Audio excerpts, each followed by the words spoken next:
Hi, hello. Welcome to a brand new video of BioOcean. And നമ്മൾ യെസ്റ്റർഡേയിലെ വീഡിയോയിൽ പറഞ്ഞിട്ടുണ്ടായിരുന്നു ഇന്ന് വളരെ ഒരു ടഫർ സൈഡിലുള്ള ഒരു വ്യത്യസ്തമായിട്ടുള്ള ഒരു ടോപ്പിക് ആയിട്ടായിരിക്കും നമ്മൾ ഇന്ന് വരുന്നുണ്ടായിരിക്കുക എന്നുള്ളത് സ്ക്രീൻ കാണുമ്പോൾ തന്നെ നിങ്ങൾക്ക് മനസ്സിലാവും എവല്യൂഷൻ എന്ന് പറഞ്ഞിട്ടുള്ള യൂണിറ്റിലെ ഒരു ടോപ്പിക്കാണ് നമ്മൾ പഠിക്കാൻ വേണ്ടിയിട്ട് പോകുന്നത് അത്യാവശ്യം ടഫായിട്ടുള്ള അല്ലെങ്കിൽ എന്താ പറയുക നമ്മൾ പി ജി ലെവലിലൊക്കെ പഠിച്ചിട്ടുള്ള കാര്യങ്ങളൊക്കെയാണ് ഇതിൽ വരിക നമ്മൾ പി ജിയിൽ നമ്മളുടെ ഫോക്കസ് എന്ന് പറയുന്നത് ആ എവല്യൂഷൻ എന്ന് പറഞ്ഞ പേപ്പറേ ആയിരുന്നു അപ്പൊ അന്നേരം നമ്മൾ ഒരുപാട് കാര്യങ്ങൾ ഈ ടോപ്പിക്കിനെ പറ്റി പഠിച്ചിട്ടുണ്ടാവും അത്രയും കാര്യങ്ങൾ നമ്മൾക്ക് എന്തായാലും സെറ്റിൽ പഠിക്കാനില്ല ഇതെല്ലാത്തിന്റെയും ഒരു ബേസിക് ഐഡിയ ആ സിലബസിൽ കൊടുത്തേക്കുന്ന ഓരോന്നിന്റെയും ഒരു ബേസിക് ഐഡിയ ആണ് നമുക്ക് വേണ്ടത് ഈ ടോപ്പിക്സിനെ പറ്റിയിട്ടുള്ള മിനിമം കാര്യങ്ങൾ അറിയാം എന്നുള്ളൊരു സ്ഥിതിയാണ് നമുക്ക് വേണ്ടതായിട്ടുള്ളത് അപ്പൊ അതുകൊണ്ട് പി ജി ലെവലിലുള്ള അത്രയൊന്നും നിങ്ങൾക്ക് പഠിക്കാനില്ല അപ്പൊ അതുകൊണ്ട് വളരെ എന്താ പറയാ കട്ട് ഷോർട്ട് ചെയ്ത് ഫിൽട്ടർ ചെയ്തിട്ടുള്ള കുറച്ച് കുറച്ച് കാര്യങ്ങളായിരിക്കും നമ്മൾ ഇന്ന് ഇവിടെ പഠിക്കേണ്ടായിരിക്കും പക്ഷെ ഇമ്പോർട്ടൻ്റ് ആണ് ഓക്കെ നമ്മൾ വീഡിയോയിലേക്ക് പോകുന്നതിന് മുന്നേ സ്ഥിരം പറയുന്ന പോലെ നിങ്ങളുടെ ഫ്രണ്ട്സും ഫാമിലിയിലുള്ള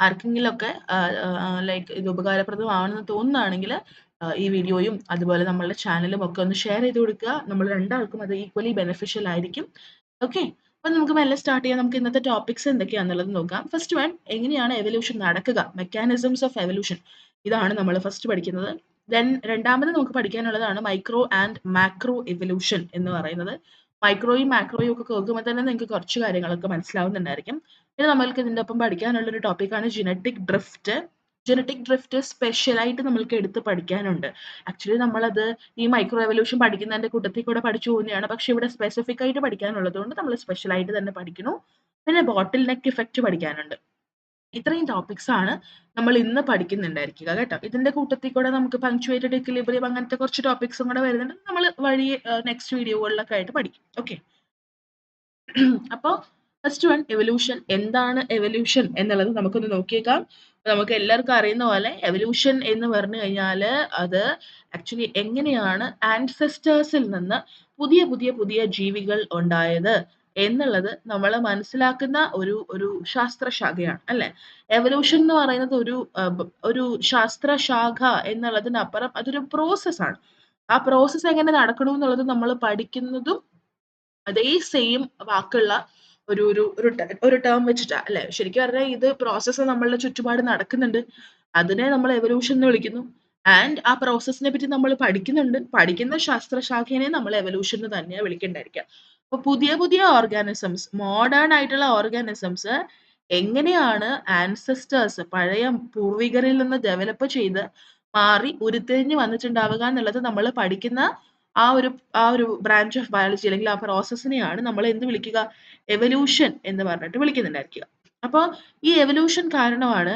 ജീവികളിൽ സിമിലാരിറ്റീസും അതുപോലെ തന്നെ വേരിയേഷൻസും ഡെവലപ്പ് ചെയ്യുക സിമിലാരിറ്റീസും വേരിയേഷൻസും ഒക്കെ എവല്യൂഷന്റെ പാർട്ടാണ് കേട്ടോ എവല്യൂഷൻ സംഭവിച്ചു കഴിഞ്ഞിട്ടാണ് ഇപ്പൊ കുരങ്ങനായിരുന്നു നമ്മൾ കുരങ്ങനിലൊക്കെ ഒരുപാട് സിമിലാരിറ്റീസ് ഉണ്ടായിരുന്നു അതിന് എവല്യൂഷൻ സംഭവിച്ചിട്ടാണ് കുരങ്ങനിൽ നിന്ന് വ്യത്യസ്തമായിട്ടുള്ള മനുഷ്യർ അല്ലെ ആകൃതിയിലും പല സ്വഭാവത്തിലൊക്കെ വ്യത്യസ്തമായിട്ടുള്ള മനുഷ്യരുണ്ടായത് അങ്ങനെയാണ് വേരിയേഷൻസ് വരിക പക്ഷെ മനുഷ്യന്മാർ ഒരെണ്ണമല്ലല്ലോ ഒരുപാടില്ലേ അവർ തമ്മിൽ ഒരുപാട് സിമിലാരിറ്റീസ് ഇല്ലേ അപ്പൊ എവല്യൂഷൻ ആണ് ഇതിനെല്ലാത്തിനും കാരണം ആൻഡ് എവല്യൂഷൻ നടക്കുന്നതിന് പലതരത്തിലുള്ള മെക്കാനിസംസ് ഉണ്ട് ഫസ്റ്റ് വൺ എന്ന് പറയുന്നത് ദാറ്റ് ഈസ് ഡിസെന്റ് മാത്രമല്ല ജനിതകമായിട്ടുള്ള ഡിഫറൻസസ് ഈ ജനറ്റിക് ഡിഫറൻസസ് എന്ന് പറഞ്ഞു കഴിഞ്ഞാൽ ഒരാൾക്ക് ഉണ്ടെങ്കിൽ ഇപ്പൊ എനിക്ക് എന്തെങ്കിലും ഒരു ജനിതകമായിട്ടുള്ള വ്യത്യാസം ഉണ്ടെങ്കിൽ എനിക്ക് ഉണ്ടാകുന്ന കുട്ടികൾക്കും ആ വ്യത്യാസം പാസ് ചെയ്യപ്പെടും അവരുടെ കുട്ടികൾക്ക് ഉണ്ടാവും അങ്ങനെ അങ്ങനെ അങ്ങനെ പാസ് ചെയ്ത് പോകുന്ന ഒരു സംഭവമാണ് അല്ലെ അപ്പൊ അങ്ങനെയുള്ള ജനറ്റിക് ഡിഫറൻസസ് എവല്യൂഷന് ഒരു കാരണമാണ് അത് കൂടാതെ എവല്യൂഷന്റെ ഒരു കാരണം എന്ന് പറയുന്നത് അതാണ് മ്യൂട്ടേഷൻ കേട്ടിട്ടുണ്ടായിരിക്കും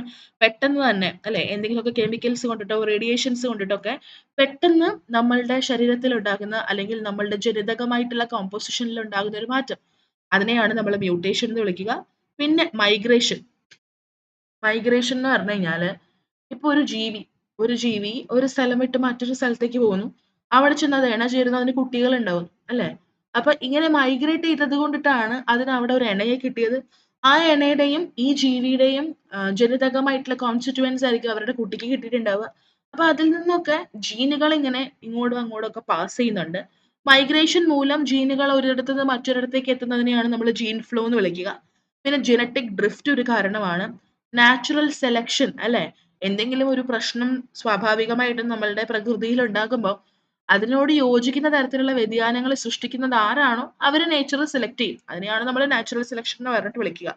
അപ്പോൾ ഈ നാച്ചുറൽ സെലക്ഷനും മ്യൂട്ടേഷനും മൈഗ്രേഷനും ജീൻ ഫ്ലോയും ജനറ്റിക് ഡ്രിഫ്റ്റും ജനിതകമായിട്ടുള്ള വ്യത്യാസങ്ങളും എല്ലാം എന്തിന് കാരണമാണ്? എവല്യൂഷന് കാരണമാണ്. അപ്പൊ മെക്കാനിക്സ് ഓഫ് എവല്യൂഷൻ എന്ന് പറഞ്ഞാൽ ഈ 5-6 വാക്കുകൾ നമ്മൾ പഠിച്ചിട്ടുള്ളതാണ്, നിങ്ങൾ മനസ്സിലാക്കേണ്ടതായിട്ടുള്ളത്.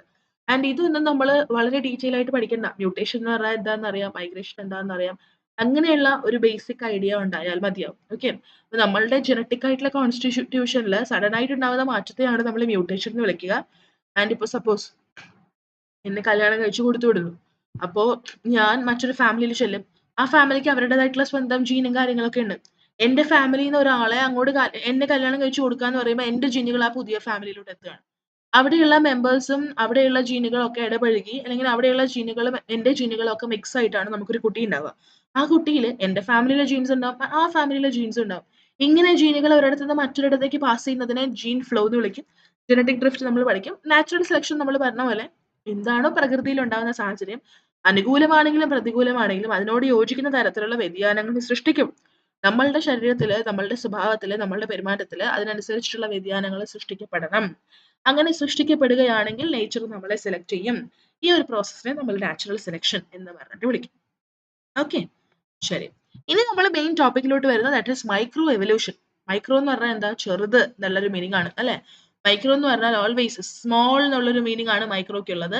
അപ്പൊ അതുകൊണ്ട് തന്നെ മൈക്രോ എവല്യൂഷൻ എന്ന് പറഞ്ഞു കഴിഞ്ഞാല് ചെറിയ തോതിൽ നടക്കുന്ന എവല്യൂഷൻ. ഓക്കെ, വളരെ സ്മോൾ എമൗണ്ടിൽ നടക്കുന്ന എവല്യൂഷനെയാണ് നമ്മൾ മൈക്രോ എവല്യൂഷൻ എന്ന് പറഞ്ഞിട്ട് വിളിക്കാം. ഒരു പോപ്പുലേഷൻ ഉണ്ടായിരുന്നു.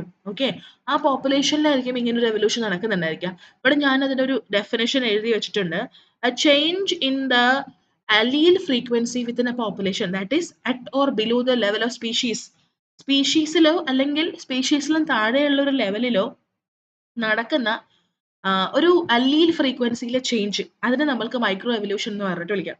ഒരു പോപ്പുലേഷൻ എന്ന് പറയുമ്പോൾ ഭയങ്കര വലുതാ അല്ലെ. അപ്പൊ ഒരു സ്പീഷീസ് എന്ന് പറഞ്ഞാൽ ചെറുതായിട്ട് വരും. അപ്പോൾ ആ സ്പീഷീസിന്റെ ലെവലിലോ അതിൽ ചെറുതോ ആയിട്ടുള്ള ലെവലിൽ നടക്കുന്ന അല്ലീൽ ഫ്രീക്വൻസിക്ക് ഉണ്ടാവുന്ന ഒരു മാറ്റത്തെയാണ് നമ്മൾ മൈക്രോ എവല്യൂഷൻ എന്ന് പറഞ്ഞിട്ട് വിളിക്കുക. അപ്പൊ അതിന് എക്സാമ്പിൾ പറയുന്നുണ്ട് മൈക്രോ എവല്യൂഷന്റെ. ഇൻസെക്ടിസൈഡ് റെസിസ്റ്റൻസ് അല്ലെങ്കിൽ ആന്റിബയോട്ടിക് റെസിസ്റ്റൻസ് ഒക്കെ ഇതിന്റെ എക്സാമ്പിൾ ആണ്. അപ്പൊ നിങ്ങൾ വിചാരിക്കുന്നത് എങ്ങനെയാന്നുള്ളത് അല്ലെ. അതിനൊരു എക്സാമ്പിൾ ഞാനിവിടെ ആക്ച്വലി വെച്ചിട്ടുണ്ട്. നോക്കുക, സപ്പോസ് ഒരു ബാക്ടീരിയ ഉണ്ടായിരുന്നു. ആ ബാക്ടീരിയനെ നമ്മൾ ഒരു പെട്രി ഡിഷിനകത്ത് ഇട്ടിട്ട് ലബോറട്ടറിയിൽ വളർത്തിക്കൊണ്ടിരിക്കുകയെന്ന് വിചാരിക്കും. അപ്പൊ ആ ബാക്ടീരിയക്ക് നമ്മൾ ഈ ഗ്രോ ചെയ്യുന്നതിന്റെ ടൈമിൽ എന്തെങ്കിലും ഒരു ആന്റിബയോട്ടിക് കൊടുക്കും. ആന്റിബയോട്ടിക് നിങ്ങൾക്കറിയാം ഒരു ബാക്ടീരിയനെ കൊല്ലാൻ വേണ്ടിയിട്ടുള്ള ഒരു മെഡിസിൻ ആണ്, ഒരു ഡ്രഗ് ആണ് അല്ലെ. അപ്പൊ ഒരു പെൻസിലിൻ പോലെയുള്ള എന്തെങ്കിലും ഒരു ആന്റിബയോട്ടിക് നമ്മൾ കൊടുക്കുന്നു. അപ്പൊ ഈ ആന്റിബയോട്ടിക്കിന്റെ പ്രത്യേകത എന്ന് പറഞ്ഞു കഴിഞ്ഞാൽ ഒരു ബാക്ടീരിയനെ നമ്മൾ പെട്രി ഡിഷിൽ വളർത്തുമ്പോൾ ബാക്ടീരിയ കോളനി ആയിട്ടാണ് വളരുക. അപ്പൊ ഈ ആന്റിബയോട്ടിക് ശരിക്കും പറഞ്ഞാൽ ആ ബാക്ടീരിയൽ കോളനിയെ നശിപ്പിക്കാം. അപ്പൊ നമ്മൾ ഇത്തരത്തില് ഒരു ആന്റിബയോട്ടിക് കൊടുത്തു കഴിയുമ്പോൾ സ്വാഭാവികമായിട്ടും ആ ബാക്ടീരിയൽ കോളനി അല്ലെങ്കിൽ ആ ബാക്ടീരിയൽ പോപ്പുലേഷനിലെ ഒട്ടുമിക്ക ബാക്ടീരിയകളും ഈ ആന്റിബയോട്ടിക് കാരണം എന്തെങ്കിലുമൊക്കെ നാശനഷ്ടങ്ങൾ സംഭവിച്ചു. ഒന്നുമില്ലെങ്കിൽ അത് ചത്തുപോകാം, അല്ലെങ്കിൽ അതൊന്ന് അതിന്റെ മൾട്ടിപ്ലിക്കേഷന്റെ തോത് കുറയാം, അല്ലെങ്കിൽ അതിന്റെ ആ ഒരു ഇഫക്റ്റ് ഒന്ന് കുറയാനൊക്കെ, അല്ലെങ്കിൽ അതിന്റെ ഒരു ഗ്രോത്ത് ഒക്കെ ഒന്ന് കുറയാനുള്ള ഒരു ചാൻസ് ഉണ്ട് അല്ലേ. അപ്പൊ ഏറ്റവും ആദ്യം നമ്മൾ ഈ പെട്രി ഡിഷിൽ വളരുന്ന ബാക്ടീരിയക്ക് ആന്റിബയോട്ടിക് കൊടുക്കുമ്പോൾ ഭയങ്കര ഡ്രാസ്റ്റിക് ആയിട്ടുള്ള ഒരു ഇഫക്റ്റ് ആയിരിക്കും ആ കോളനിയിൽ ഈ ആന്റിബയോട്ടിക് ഉണ്ടാക്കുക. പക്ഷെ നിങ്ങളൊന്ന് ആലോചിച്ച് നോക്കിക്കേ, നമ്മൾ ഇടയ്ക്കിടയ്ക്ക് കൂടെ കൂടെ കുറച്ച് എമൗണ്ടിൽ ഈ ആന്റിബയോട്ടിക് കൊടുത്തുകൊണ്ടിരിക്കുന്നു. ഓക്കെ, ഒരിക്കലും നമ്മൾ ഈ ആന്റിബയോട്ടിക് കൊടുക്കുന്നത് ഈ എൻടയർ ബാക്ടീരിയ ചത്തുപോകുന്ന തരത്തിലോട്ട് ആവുന്നില്ല. കുറച്ചെങ്കിലും കുറച്ച് നിലനിൽക്കുന്ന രീതിയിലാണ് നമ്മൾ ഇത് കൊടുത്തു പോകുന്നത് കേട്ടോ. അപ്പൊ കൊടുക്കുന്നതിന്റെ കൂട്ടത്തിൽ കൂടെ കുറെ എണ്ണം ചത്തു പോകുന്നു, കുറച്ചെണ്ണം നിലനിന്ന് പോകുന്നു എന്നുള്ളതാണ്. ആൻഡ് നമ്മളിത് ഇടയ്ക്കിടയ്ക്ക് കൊടുക്കുന്നുണ്ട്. അപ്പോഴത്തേക്ക് എന്ത് പറ്റും? കുറച്ചങ്ങ് തവണ നമ്മള് ഈ ആന്റിബയോട്ടിക് ഈ ബാക്ടീരിയൽ കോളനിയിൽ യൂസ് ചെയ്ത് കഴിയുമ്പോഴത്തേക്കും സ്വാഭാവികമായിട്ടും ഈ ബാക്ടീരിയകളെ എന്ത് ഡെവലപ്പ് ചെയ്യും? ഈ ആന്റിബയോട്ടിക്കിനെതിരെ ഒരു റെസിസ്റ്റൻസ് ഡെവലപ്പ് ചെയ്യും അല്ലേ? ആൻഡ് നിങ്ങൾ നോക്കിക്കഴിഞ്ഞാൽ ഈ റെസിസ്റ്റൻസ് ഡെവലപ്പ് ചെയ്തിട്ടുള്ള കുറച്ച് ബാക്ടീരിയകളുണ്ട്. അവരെ വേണമെങ്കിൽ നമ്മൾക്ക് ഒരു പോപ്പുലേഷൻ ആക്കാം. റെസിസ്റ്റൻസ് ഡെവലപ്പ് ചെയ്യാതെ ഓൾറെഡി ചത്തുപോയിട്ടുള്ള ഒരുപാട് ബാക്ടീരിയകളുണ്ട്. അവരെ നമ്മൾക്ക് പോപ്പുലേഷൻ ആക്കാം. അപ്പോൾ ഈ രണ്ട് പോപ്പുലേഷനുകളെ തമ്മിൽ നോക്കിക്കഴിഞ്ഞാലും പുതുതായിട്ട് ഉണ്ടാക്കിയിരിക്കുന്ന ഈ ഗ്രൂപ്പ് ഉണ്ടല്ലോ, റെസിസ്റ്റൻസ് ഉള്ള ഒരു ഗ്രൂപ്പ്, അവരുടെ അല്ലീൽ ഫ്രീക്വൻസി എന്ന് പറയുന്നത് ഒറിജിനലി ഉണ്ടായിരുന്ന തുടക്കത്തിൽ ഉണ്ടായിരുന്ന ബാക്ടീരിയയുടെ പോപ്പുലേഷനേക്കാൾ അല്ലെങ്കിൽ ബാക്ടീരിയയുടെ അല്ലീൽ ഫ്രീക്വൻസിയേക്കാൾ വ്യത്യാസമായിരിക്കില്ലേ? അപ്പൊ സ്വാഭാവികമായിട്ടും ഇത്ര നാള് നമ്മൾ ഈ ആന്റിബയോട്ടിക് ഇതിന് കൊടുത്ത് വന്നപ്പോഴത്തേക്ക് എന്ത് പറ്റി? ഒറിജിനലി ഉണ്ടായിരുന്ന ബാക്ടീരിയക്ക് ഇല്ലാതിരുന്ന ഒരു പ്രത്യേകത ആന്റിബയോട്ടിക് റെസിസ്റ്റൻസ് എന്ന് പറയുന്നത് അത് നേടിയെടുക്കാൻ സാധിച്ചു. അല്ലേ? അങ്ങനെ ഈ നേടിയെടുത്തിട്ടുള്ള പ്രത്യേകത പിന്നീട് ഇനി അതിൽ നിന്നുണ്ടാവുന്ന പുതിയ ബാക്ടീരിയകൾക്കൊക്കെ നമുക്ക് പാസ് ചെയ്ത് കൊടുക്കാനും സാധിക്കും. അല്ലേ? അങ്ങനെ ആക്ച്വലി നമ്മൾക്ക് മൈക്രോ എവല്യൂഷന് എന്ത് ചെയ്യാൻ പറ്റും? ഒരു ഉദാഹരണം പറയാൻ പറ്റും. ഇൻസെക്ടിസൈഡ് റെസിസ്റ്റൻസ് ആയാലും ആന്റിബയോട്ടിക് റെസിസ്റ്റൻസ് ആയാലും ഇതുപോലെ ഇൻസെക്ടിസൈഡ് റെസിസ്റ്റൻസ് എന്ന് പറഞ്ഞാൽ ഇതുപോലെ ആന്റിബയോട്ടിക്കിന് പകരം നമ്മൾ ഇൻസെക്ടിസൈഡ് ആയിരിക്കും കൊടുക്കുക. അവിടെ നമ്മൾ ബാക്ടീരിയ വളർത്തുകയായിരിക്കില്ല ചെയ്യേണ്ടത്. ഒരു ഇൻസെക്ട് വളർത്തും. എന്നിട്ട് അതിനെ നമ്മൾ കൊല്ലാൻ വേണ്ടിയിട്ട് അല്ലെങ്കിൽ അതിന് ഇതുപോലെയുള്ള ഒരു റെസിസ്റ്റൻസ് ഡെവലപ്പ് ചെയ്യാൻ വേണ്ടിയിട്ട് നമ്മൾ ഇൻസെക്ടിസൈഡ് പ്രൊവൈഡ് ചെയ്യുന്നു എന്നുള്ളത് മാത്രം. അങ്ങനെ നടക്കുന്ന ഒരു എവല്യൂഷനാണ് മൈക്രോ എവല്യൂഷൻ. കേട്ടോ? ഇനി നമ്മൾക്ക് ഈ മൈക്രോ എവല്യൂഷനായിട്ട് വളരെ ഇമ്പോർട്ടന്റ് ആയിട്ട് പഠിക്കേണ്ട ഒരു ഫാക്ടറാണ് ഹാർഡി-വെയിൻബർഗ് ഇക്വിലിബ്രിയം. ഹാർഡി-വെയിൻബർഗ് ഇക്വിലിബ്രിയം എന്ന് പറഞ്ഞു കഴിഞ്ഞാൽ അത് ഇത്രയേ ഉള്ളൂ. ഒരു പോപ്പുലേഷൻ ഉണ്ടായിരുന്നു എന്ന് വിചാരിക്കുക. ഇത് വളരെ ഇമ്പോർട്ടന്റ് ആണ് കേട്ടോ. ഒരു പോപ്പുലേഷൻ ഉണ്ടായിരുന്നു എന്ന് വിചാരിക്കുക. ആ പോപ്പുലേഷന്റെ അലീൽ ഫ്രീക്വൻസി എന്ന് പറയുന്നത് കോൺസ്റ്റന്റ് ആയിരിക്കും. അലീൽ ഫ്രീക്വൻസി എന്ന് പറയുന്നത് എപ്പോഴും എങ്ങനെയായിരിക്കും? കോൺസ്റ്റന്റ് ആയിരിക്കും. പക്ഷെ അത് കോൺസ്റ്റന്റ് ആയിട്ട് ഇരിക്കണം എന്നുണ്ടെങ്കിൽ ഞാൻ ഈ 1, 2, 3, 4, 5 എന്ന് പറഞ്ഞ നമ്പർ ഇട്ട് എഴുതി വെച്ചേക്കുന്ന സാധനങ്ങൾ ആ പോപ്പുലേഷനിൽ ഉണ്ടാകാൻ പാടില്ല. മനസ്സിലായോ? ഒരു പോപ്പുലേഷനിൽ ഈ 1, 2, 3, 4, 5 എന്ന് പറഞ്ഞ് എഴുതി വെച്ചേക്കുന്ന സാധനങ്ങൾ ഇല്ല എന്നുണ്ടെങ്കിൽ ആ പോപ്പുലേഷന്റെ അല്ലീൽ ഫ്രീക്വൻസി എങ്ങനെയായിരിക്കും? കോൺസ്റ്റന്റ് ആയിരിക്കും. ഇത് പറഞ്ഞു തരുന്ന ഒരു സംഭവമാണ് ഹാർഡി-വെയിൻബർഗ് ഇക്വിലിബ്രിയം. ആൻഡ് ആ 5 കാര്യങ്ങൾ എന്തൊക്കെയാണ്? ജീൻ മൈഗ്രേഷൻ അല്ലെങ്കിൽ ജീൻ ഫ്ലോ, നമ്മൾ ഓൾറെഡി പറഞ്ഞതാണ് അത് എന്താന്നുള്ളത്. Genetic drift, mutation, genetic recombination. Genetic recombination എന്ന് പറഞ്ഞു കഴിഞ്ഞാൽ ഉണ്ടല്ലോ, ഇപ്പൊ നമ്മളൊരു കുട്ടിയെ ഉണ്ടാക്കുമ്പോൾ എന്റെ ജനിതകമായിട്ടുള്ള കാര്യങ്ങളും എന്റെ പാർട്ട്ണറിന്റെ ജനിതകമായിട്ടുള്ള കാര്യങ്ങളും കൂടി ചേർന്നിട്ട് ഒരു പുതിയ കോമ്പിനേഷൻ ആവും.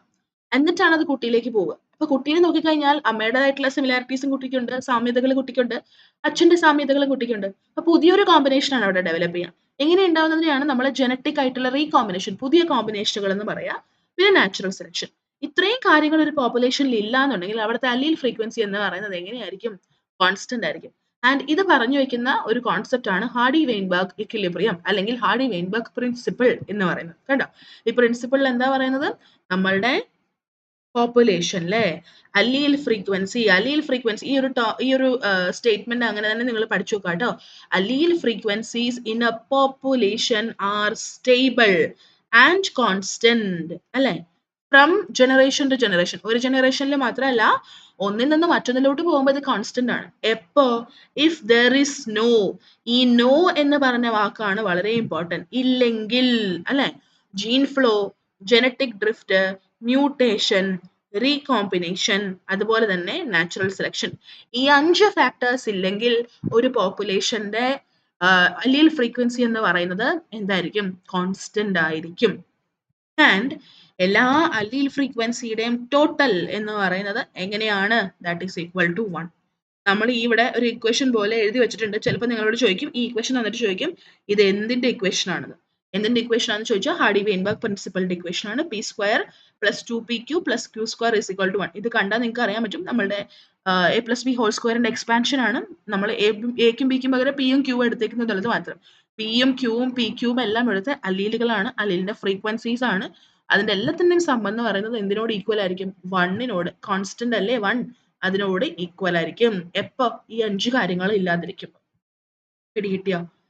ഇത്രയേ ഉള്ളൂ ഹാർഡി-വെയിൻബർഗ് ഇക്വിലിബ്രിയം. മൈക്രോ എവല്യൂഷന്റെ പാർട്ടായിട്ട് സംഭവിക്കുന്ന അല്ലെങ്കിൽ അതുമായിട്ട് റിലേറ്റ് ചെയ്തിട്ടുള്ള ഒരു കോൺസെപ്റ്റ് ആണ് ഹാർഡി-വെയിൻബർഗ് ഇക്വിലിബ്രിയം. നിങ്ങളുടെ സിലബസിൽ സ്പെസിഫിക് ആയിട്ട് ഈ ഹാർഡി-വെയിൻബർഗ് ഇക്വിലിബ്രിയം എടുത്ത് പറയുന്നില്ല. പക്ഷെ മൈക്രോ എവല്യൂഷൻ പഠിക്കുമ്പോൾ നമ്മൾ അതിന്റെ കൂട്ടത്തിൽ കൂടി ഇത് പഠിക്കണം. ആൻഡ് ഈ ഹാർഡി-വെയിൻബർഗ് ഇക്വിലിബ്രിയം എന്ന് ഞാൻ പറയുന്നു, പക്ഷെ അതിനെ ഹാർഡി-വെയിൻബർഗ് പ്രിൻസിപ്പിൾ എന്നും പറയാം. കേട്ടോ? എങ്ങനെ പറഞ്ഞാലും പ്രശ്നമില്ല. ഇനി അടുത്ത topic, that is genetic drift. Genetic drift എന്ന് പറഞ്ഞു കഴിഞ്ഞാൽ വളരെ റെയർ ആയിട്ട് എന്തെങ്കിലും ഒരു ചാൻസ് ആയിട്ട് നടക്കുന്ന, എപ്പോഴെങ്കിലും ബൈ ചാൻസ് നടക്കുന്ന എന്തെങ്കിലുമൊക്കെ കാരണങ്ങൾ കൊണ്ടിട്ട് അല്ലീൽ ഫ്രീക്വൻസിക്ക് ഉണ്ടാവുന്ന മാറ്റം, അതിനെയാണ് നമ്മൾ എന്ത് വിളിക്കുക? ജനറ്റിക് ഡ്രിഫ്റ്റ് എന്ന് പറഞ്ഞിട്ട് വിളിക്കുക. വളരെ സിമ്പിൾ ആയിട്ട് നിങ്ങൾക്ക് ഇത് മനസ്സിലാക്കി തരാൻ വേണ്ടിയിട്ട് ഞാനത് ഒരു ഉദാഹരണം പറയാം. ഈ ജനറ്റിക് ഡ്രിഫ്റ്റ് അല്ലാതെ ഇപ്പൊ നിങ്ങളോട് ഞാൻ പറയണേ വളരെ ബൈ ചാൻസ് നടക്കുന്ന അല്ലീൽ ഫ്രീക്വൻസിയിൽ ഉണ്ടാകുന്ന ഷിഫ്റ്റ് അല്ലെങ്കിൽ മാറ്റം എന്നൊക്കെ പറഞ്ഞാൽ പലപ്പോഴും നിങ്ങൾക്ക് മനസ്സിലാവില്ല. സിമ്പിൾ ആയിട്ട് ഒരു എക്സാമ്പിൾ പറയാം. സപ്പോസ് നമ്മൾ ഈ വീഡിയോ കണ്ടുകൊണ്ടിരിക്കുന്ന സമയത്ത് ഒരു വെള്ളപ്പൊക്കം വന്നു അല്ലെങ്കിൽ ഒരു സുനാമി വന്നു എന്ന് വിചാരിക്കാം. ഭയങ്കര വലിയൊരു സുനാമി ആയിരുന്നു. ആൻഡ് നമ്മൾ എല്ലാവരും ഒഴുകിപ്പോയി എന്ന് വിചാരിക്കും. നമ്മൾ ഈ ഒഴുകുന്ന സമയത്ത് നമ്മുടെ ഫാമിലി, നമ്മുടെ ഫ്രണ്ട്സ്, നമ്മുടെ കസിൻസ് എല്ലാവരും പിടിച്ചിട്ടല്ലല്ലോ ഒഴുകുക. നമ്മൾ അവിചാരിതമായിട്ട് ഈ സുനാമിയിൽ പെട്ടു. ആൻഡ് നമ്മൾ എവിടെയൊക്കെയോ ഈ വെള്ളത്തിന്റെ കൂട്ടത്തിൽ കൂടെ ഒഴുകി ഒഴുകി ഒഴുകി എത്തി. ഓക്കെ. നമ്മൾ ആരും മരിച്ചില്ല എന്ന് വിചാരിക്കും. നമ്മൾ ഈ സുനാമി എല്ലാം കഴിഞ്ഞ് ശാന്തമായി കഴിഞ്ഞപ്പോൾ നമ്മൾ എത്തിപ്പെട്ടിട്ടുള്ള സ്ഥലം നമ്മൾക്ക് അറിയില്ലാത്തൊരു സ്ഥലമാണ്. ആൻഡ് അവിടുത്തെ ആളുകളെ ഇപ്പൊ അവിടെയുള്ള ആളുകളെ കറന്റ്ലി നമ്മൾ എത്തി നിൽക്കുന്ന സ്ഥലത്തെ ആളുകളെ ഒന്നും നമുക്ക് യാതൊരുവിധ പരിചയവും ഇല്ല എന്ന് വിചാരിക്കുക. അങ്ങനെ എവിടെയോ നമ്മൾ എത്തി. നമ്മൾക്ക് നമ്മളുടെ പാരന്റ്സിനെ കോൺടാക്ട് ചെയ്യാൻ പറ്റുന്നില്ല. നമ്മുടെ ഫാമിലിയെ കോൺടാക്ട് ചെയ്യാൻ പറ്റുന്നില്ല. ഒന്നുമില്ല. കുറച്ച് നാളൊക്കെ നമ്മളിങ്ങനെ ഭയങ്കര ഡിപ്രസ്ഡ് ആയിട്ട് അയ്യോ! എനിക്ക് ജീവിക്കാൻ പറ്റില്ല. എനിക്കിനി ജീവിക്കണ്ട. അങ്ങനത്തെയൊക്കെ ഇമോഷണൽ മനുഷ്യസഹജമായിട്ടുള്ള കാര്യങ്ങളിൽ കൂടെ നമ്മൾ പാസ് ചെയ്ത് പോകും. പക്ഷെ പിന്നീട് നമ്മൾ എന്ത് പറ്റും? നമ്മൾ അതിനെ ഓവർകം ചെയ്ത് നമ്മളിപ്പോ എത്തിപ്പെട്ടിട്ടുള്ള സാഹചര്യത്തില് തുടരാനായിട്ട് അല്ലെങ്കിൽ അവിടെ ജീവിക്കാനായിട്ട് നമ്മൾ ശ്രമിക്കും. കുറച്ചെങ്കിലും ഒരു ഇഫക്റ്റ് നമ്മൾ ഉണ്ടാക്കും. അല്ലേ? അപ്പൊ നമ്മള് സ്വാഭാവികമായിട്ടും എന്ത് ചെയ്യും? നമ്മൾ ഈ എത്തിപ്പെട്ടിട്ടുള്ള സ്ഥലത്ത് നമ്മൾക്ക് ജീവിക്കാൻ ആവശ്യമായിട്ടുള്ള തരത്തിലുള്ള വീടൊക്കെ സെറ്റ് ചെയ്ത്, പയ്യെ ജോലിയൊക്കെ ചെയ്ത്, അല്ലെ? നമ്മൾ അവിടെ ഒരു ഫാമിലി രൂപപ്പെടുത്തി എടുക്കാനായിട്ട് ശ്രമിക്കില്ലേ? ഇല്ലേ? അങ്ങനെ ഫാമിലി രൂപപ്പെടുത്തി എടുത്തു കഴിഞ്ഞാൽ, സ്വാഭാവികമായിട്ടും നമ്മളായിട്ട് അവിടെ ഒരു പോപ്പുലേഷൻ ഡെവലപ്പ് ചെയ്യും. ആ പോപ്പുലേഷൻ എന്ന് പറയുന്നതിന്റെ അല്ലീൽസും, അതിന്റെ ഫ്രീക്വൻസിയും ഒക്കെ നമ്മളുടേതോ, അല്ലെങ്കിൽ ഇപ്പൊ അവിടെ കറന്റ്ലി ഉള്ള ആളുകളുടെയോ ഒന്നും അല്ല. അല്ലേ? നമ്മളുടെ അല്ലീൽസ് വേറെ, അവിടെ ഇപ്പോൾ ഉള്ള ആളുകളുടെ അല്ലീൽസ് വേറെ, ഒക്കെ ഡിഫറന്റ് ആണ്. ഇതെല്ലാം കൂടെ സംയുക്തമായിട്ട് ചേർന്നിട്ടാണ് ഇപ്പൊ ഒരു പോപ്പുലേഷൻ ഡെവലപ്പ് ചെയ്യുക. അപ്പൊ ഇങ്ങനെ ബൈ ചാൻസ് അല്ലീലുകൾ മറ്റൊരിടത്ത് എത്തിയാൽ ഉണ്ടാകുന്ന പ്രോസസ്സാണ് ഈ ജെനറ്റിക് ഡ്രിഫ്റ്റ് എന്ന് പറയാം. ഏതൊരു പോപ്പുലേഷനിൽ ഇത് നടക്കാം. ഓക്കെ. ആൻഡ് പോപ്പുലേഷൻ വലുതാണ് എന്നുണ്ടെങ്കിൽ ജെനറ്റിക് ഡ്രിഫ്റ്റിന്റെ ഇഫക്റ്റ് എന്ന് പറയുന്നത് കുറവായിരിക്കും. ഒരു 1000 പേരുടെ പോപ്പുലേഷൻ ഉണ്ടായിരുന്നു എന്ന് വിചാരിക്കുക. ആ 1000 പേരിൽ ഒരു 10 പേര് ഈ പോപ്പുലേഷനിലുള്ള ആളുകളുമായിട്ട് വഴക്കിട്ട് ഈ പോപ്പുലേഷൻ വിട്ട് വേറൊരു സ്ഥലത്തേക്ക് പോവാന്ന് വിചാരിക്കും. ഓക്കെ. ആ 10 പേര് പോയതുകൊണ്ട് ആ പോപ്പുലേഷൻ എന്തെങ്കിലും സംഭവിക്കുമോ? കാര്യമായിട്ടൊന്നും സംഭവിക്കില്ല. അല്ലേ? ഇനി നിങ്ങൾ നേരെ തിരിച്ചൊന്ന് ആലോചിച്ച് നോക്കിയേ. ഇതുപോലെയാണ് ജെനറ്റിക് ഡ്രിഫ്റ്റ്. വലിയൊരു പോപ്പുലേഷൻ ആണെങ്കിൽ അതില് കുറച്ച് പേര് ഒന്ന് ഒന്ന് ചേഞ്ച് ചെയ്ത് കഴിഞ്ഞാലൊന്നും വലിയ പ്രശ്നം വരില്ല. പക്ഷെ നേരെ തിരിച്ചൊന്ന് ആലോചിച്ച് നോക്കുക. സപ്പോസ് പോപ്പുലേഷൻ വളരെ ചെറുതായിരുന്നു. ദാറ്റ് മീൻസ് ഒരു 20 പേരുടെ പോപ്പുലേഷൻ ആയിരുന്നു എന്ന് വിചാരിക്കാം. അതിലൊരു 10 പേര് ഇതുപോലെ വഴക്കിട്ട് മാറി വേറൊരു സ്ഥലത്ത് പോയി. അവര് പുതിയ പോപ്പുലേഷൻ ആവാൻ വേണ്ടി ശ്രമിക്കുകയാണ്. ഈ പോപ്പുലേഷനിൽ നിന്ന് 10 പേര് നഷ്ടപ്പെട്ടാൽ അത് വലിയൊരു പ്രതിസന്ധി അല്ലേ? അല്ലേ? അപ്പൊ അങ്ങനെ വരുമ്പോ ചെറിയ പോപ്പുലേഷനില് ജെനറ്റിക് ഡ്രിഫ്റ്റിന് ഉണ്ടാവുന്ന പ്രഭാവം എന്ന് പറയുന്നത് വളരെ വലുതാണ്. അതുകൊണ്ടാണ് ഞാൻ ഇവിടെ ഇങ്ങനെ എഴുതി വെച്ചിരിക്കുന്നത്. It will be having A very stronger effect on smaller populations. Genetic drift എന്ന് പറയുന്നത് ചെറിയ പോപ്പുലേഷൻസിലായിരിക്കുമ്പോൾ ഭയങ്കര വലിയൊരു ഇഫക്റ്റ് ആണത് എന്ത് ചെയ്യുക? പ്രകടമാക്കുന്നുണ്ടായിരിക്കുക. പിടികിട്ടിയോ? ആൻഡ് ഒരു കാര്യം കൂടെ ഒന്ന് ആലോചിച്ച് നോക്കുക. ഇങ്ങനെ ഒരു ജെനറ്റിക് ഡ്രിഫ്റ്റ് ഉണ്ടായാൽ കുറെ ആളുകൾ ഇവിടുന്ന് വേറൊരു സ്ഥലത്തേക്ക് ചേഞ്ച് ചെയ്ത് പോകും. ആളുകൾ മീൻസ് കുറെ ജീൻസ് ഇവിടുന്ന് അങ്ങോട്ട് പോകും. അവിടെ നിന്നുള്ള കുറെ ജീൻസ് ഇങ്ങോട്ട് വരും. ഇങ്ങനെയൊക്കെ സംഭവിക്കാം. അല്ലേ? അപ്പൊ അങ്ങനെ സംഭവിക്കുമ്പോൾ ഞാൻ നേരത്തെ പറഞ്ഞ പോലെ 20 പേരുണ്ടായിരുന്നു. അതിൽ 10 പേര് നഷ്ടപ്പെട്ടു പോയി. ഈ 10 പേര് നഷ്ടപ്പെട്ടു പോയവർക്കും എന്തെങ്കിലും സ്പെഷ്യൽ ആയിട്ടുള്ള കുറച്ച് ഫീച്ചേഴ്സ് ഉണ്ടായിരുന്നു എന്ന് വിചാരിക്കുക. ഓക്കെ. ഇവിടുന്ന് വഴക്കിട്ട് പോകുമ്പോൾ ആ 10 ഫീച്ചേഴ്സും നമുക്ക് നഷ്ടപ്പെട്ടില്ലേ? ആ 10 അല്ലീലുകളും നമ്മൾക്ക് നഷ്ടപ്പെട്ടില്ലേ? സിമിലർലി ഈ 10 പേര് ചെന്നിട്ട് പുതിയൊരു പോപ്പുലേഷനിൽ ജോയിൻ ചെയ്തു. വേറൊരു സ്ഥലത്ത് പുതിയൊരു പോപ്പുലേഷനിൽ ജോയിൻ ചെയ്തു. അപ്പൊ ഒന്ന് ആലോചിച്ച് നോക്കിയേ. ആ പോപ്പുലേഷനെ സംബന്ധിച്ചിടത്തോളം എക്സ്ട്രാ പുതിയ 10 ഫീച്ചേഴ്സിനെ, എക്സ്ട്രാ പുതിയ 10 അല്ലീലുകളെ അവർക്ക് ലഭിച്ചു. അല്ലേ? അപ്പൊ ഈ ജെനറ്റിക് ഡ്രിഫ്റ്റ് ഉണ്ടാകുന്നത് കൊണ്ട് ചില സമയങ്ങളിൽ നമ്മൾക്ക് നഷ്ടങ്ങൾ ഉണ്ടാകാം. അല്ലീലുകൾ നഷ്ടപ്പെട്ടേക്കാം. ചില സമയത്ത് നമ്മൾക്ക് എന്ത് ചെയ്തേക്കാം? അല്ലീലുകൾ നേട്ടം കൂടെ സംഭവിച്ചു. പിടികിട്ടിയോ? ഓക്കെ. അപ്പൊ ഇതാണ് ഞാനിവിടെ എഴുതി വെച്ചേക്കുന്നത് കേട്ടോ. ചെറിയ സൈസിലുള്ള ഒരു പോപ്പുലേഷൻ ആണ്. പോപ്പുലേഷൻ ഷാർപ്ലി റെഡ്യൂസ്ഡ് എന്നൊക്കെ പറഞ്ഞു കഴിഞ്ഞാൽ ചെറിയ സൈസുള്ള പോപ്പുലേഷൻ ആണ്. ഒരു നാച്ചുറൽ ഡിസാസ്റ്റർ നമ്മളിപ്പോ സുനാമിയുടെ കേസൊക്കെ പറഞ്ഞ പോലെ ഒരു നാച്ചുറൽ ഡിസാസ്റ്ററോ അങ്ങനെ എന്തെങ്കിലുമൊക്കെ സംഭവിച്ചിട്ട് ഒരു ചെറിയ പോപ്പുലേഷനിൽ ഈ ജെനറ്റിക് ഡ്രിഫ്റ്റ് ഉണ്ടായാൽ സ്വാഭാവികമായിട്ടും അതിന് വലിയൊരു ഒരു ഇഫക്റ്റ് ഉണ്ടാക്കാനായിട്ട് സാധിക്കും. പിടികിട്ടിയോ? അതല്ല ഈ ഒരു വലിയ പോപ്പുലേഷനിൽ നിന്നൊക്കെയാണ് ഇതുപോലത്തെ ഒരു കുഞ്ഞു സംഭവം നടക്കണമെങ്കിൽ അത് അത്ര വലിയൊരു എന്താ പറയാ ഭയങ്കര ഒരു ചേഞ്ചോ അല്ലെങ്കിൽ ഭയങ്കര ഒരു പ്രതിസന്ധിയോ ഒന്നും ഉണ്ടാക്കാനുള്ള ഒരു ചാൻസ് ഇല്ലെന്നുള്ളതാണ് അർത്ഥം. ഓക്കെ. ഇനി നമ്മൾക്ക് പഠിക്കാനുള്ള ഒരു വളരെ വളരെ വളരെ ഇമ്പോർട്ടന്റ് ആയിട്ടുള്ള ഒരു ടോപ്പിക്കാണ് ബോട്ടിൽ നെക്ക് ഇഫക്റ്റ്. ഈ ജെനറ്റിക് ഡ്രിഫ്റ്റ് പഠിക്കുമ്പോൾ തന്നെ നിങ്ങൾ പഠിച്ചു പോകേണ്ട ഒരു ടോപ്പിക്കാണ് ബോട്ടിൽ നെക്ക് ഇഫക്റ്റ് കേട്ടോ. ഒരു കാരണവശാലും മറക്കാൻ പാടില്ല. വെരി ഇമ്പോർട്ടന്റ് ആയിട്ടുള്ള ഒരു ടോപ്പിക്. ഓക്കെ. സി ഈ ബോട്ടിൽ നെക്ക് ഇഫക്റ്റ് എന്ന് പറയുന്നത് ഒരിടത്ത് അല്ലെങ്കിൽ ഒരു പോപ്പുലേഷനിൽ ജെനറ്റിക് ഡ്രിഫ്റ്റ് സംഭവിച്ചു എന്നുള്ളതിന്റെ ഒരു ഉദാഹരണമാണ്. ഓക്കെ. ഇതിനകത്ത് സംഭവിക്കുന്നത് എന്താന്ന് വെച്ച് കഴിഞ്ഞാൽ വേറൊന്നുമില്ല. നമ്മളെ സംബന്ധിച്ചിടത്തോളം നമ്മളുടെ ഒരു പോപ്പുലേഷൻ ഉണ്ടായിരുന്നു. ആ പോപ്പുലേഷനിൽ ജെനറ്റിക് ഡ്രിഫ്റ്റ് സംഭവിച്ചു എന്ന് വിചാരിക്കുക. അപ്പൊ ആ പോപ്പുലേഷന്റെ സൈസ് സ്വാഭാവികമായിട്ടും കുറയും. ഇല്ലേ? അങ്ങനെ കുറയുമ്പോ എന്തൊക്കെയോ കുറച്ച് മാറ്റങ്ങൾ ആ പോപ്പുലേഷനിൽ ഉണ്ടാകും. അതാണ് നമ്മൾ ഈ ബോട്ടിൽ നെക്ക് ഇഫക്റ്റിൽ കൂടെ പഠിക്കാൻ വേണ്ടിയിട്ട് പോകുന്നത്. ഇപ്പൊ സപ്പോസ് നമ്മൾക്കൊരു എന്തെങ്കിലും ഒരു കാറ്റാസ്ട്രോഫി വന്നു. നമ്മൾ പറഞ്ഞ പോലെ സുനാമിയോ, അല്ലെങ്കിൽ വെള്ളപ്പൊക്കമോ, അല്ലെങ്കിൽ ഒരു ഭൂമി കുലുക്കവോ, അല്ലെങ്കിൽ ഭയങ്കര ഒരു കാട്ടുതീ പടരുകയോ അങ്ങനെ എന്തെങ്കിലുമൊക്കെ ചെയ്തു എന്ന് വിചാരിക്കാം. അപ്പൊ ഈ പോപ്പുലേഷനിലെ ഭൂരിഭാഗം ആളുകളും എന്ത് പറ്റിപ്പോകും? നശിച്ചു പോകും. അല്ലേ? ഒരുപാട് പേര് നശിച്ചുപോയി. വളരെ കുറച്ച് പേര് മാത്രമേ ഇതുപോലെ എന്തെങ്കിലുമൊക്കെ പ്രതിസന്ധികളൊക്കെ ഉണ്ടാകുമ്പോൾ സർവൈവ് ചെയ്യത്തുള്ളൂ. വളരെ കുറച്ച് പേരെ സർവൈവ് ചെയ്യത്തുള്ളൂ. അല്ലേ? അപ്പൊ നിങ്ങളൊന്ന് ആലോചിച്ച് നോക്കിക്കേ. ഈ സർവൈവ് ചെയ്തിട്ടുള്ള ആളുകളിലുള്ള അല്ലീൽസും ഓൾറെഡി ഈ പ്രശ്നം ഉണ്ടായപ്പോൾ നഷ്ടപ്പെട്ടു പോയ, മരിച്ചു പോയിട്ടുള്ള ആളുകളുടെ അല്ലീൽസിന്റെ അന്തരം ഭയങ്കര ഡിഫറന്റ് ആണ്. അല്ലേ? അപ്പൊ അങ്ങനെ നിങ്ങൾ ചിന്തിക്കുകയാണെന്നുണ്ടെങ്കിൽ ഈ പോപ്പുലേഷൻ തുടക്കത്തിൽ ഈ പ്രശ്നങ്ങളൊക്കെ ഉണ്ടാകുന്നതിന് മുന്നേ തുടക്കത്തിൽ ഉണ്ടായിരുന്ന പോപ്പുലേഷന് ഒരു ഫ്രീക്വൻസി ഉണ്ട്. അല്ലീൽ ഫ്രീക്വൻസി ഉണ്ട്.